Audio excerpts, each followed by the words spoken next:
kali ini kami akan membahas materi bab 5 tentang mewaspadai ancaman terhadap kedudukan NKRI. A.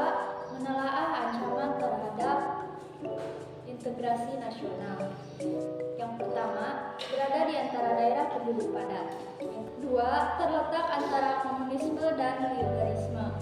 Yang ketiga, demokrasi Pancasila ada di antara demokrasi rakyat di utara. Yang pertama, ancaman di bidang ideologi. Yang kedua, ancaman di bidang politik. Yang ketiga, ancaman di bidang ekonomi.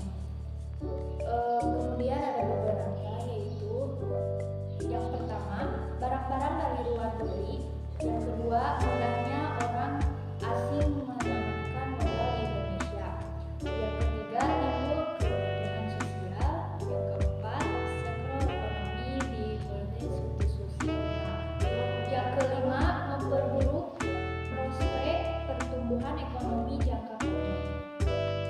4. Ancaman di bidang sosial budaya. Yang pertama, gaya hidup konsumsi barang luar negeri. Yang kedua, muncul sifat hedonisme. Yang ketiga, mementingkan diri sendiri. Dan yang keempat, mengundarnya gotong royong dan runtuhnya nilai-nilai keagamaan di masyarakat. B. Strategi mengatasi berbagai ancaman terhadap Hipolosus Kudhankam.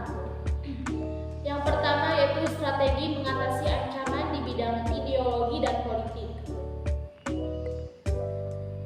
yaitu yang pertama mengembangkan demokrasi politik, lalu mengaktifkan masyarakat sipil dalam arena politik, dan yang terakhir yaitu mengadakan reformasi memperkuat kepercayaan rakyat.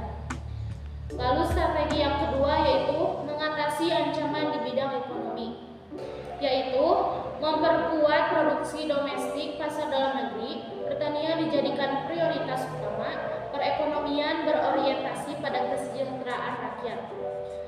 Yang terakhir yaitu tidak bergantung pada Bank Dunia, WTO, IMF, dan mempererat kerjasama dengan negara berkembang.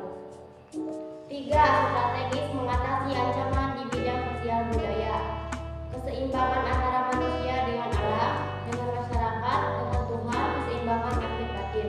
4. Strategis mengatasi ancaman di bidang pertahanan dan keamanan. Dalam pasal 30 ayat 1 sampai 5. 1. Berhak wajib ikut serta dalam pertahanan. 2. Keamanan dilaksanakan oleh TNI. 3. TNI terdiri atas AD atau AM sebagai alat negara. 4. Kepolisian untuk mengayomi, melindungi, melayani masyarakat.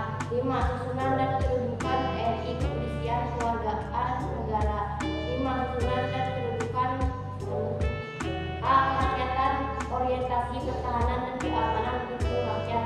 Kesemestaan seluruh SDN nasional di daya digunakan bagi pertahanan. Kewilayahan dan yang terakhir kewilayahan gelar kekuatan pertahanan dilaksanakan secara menyeluruh.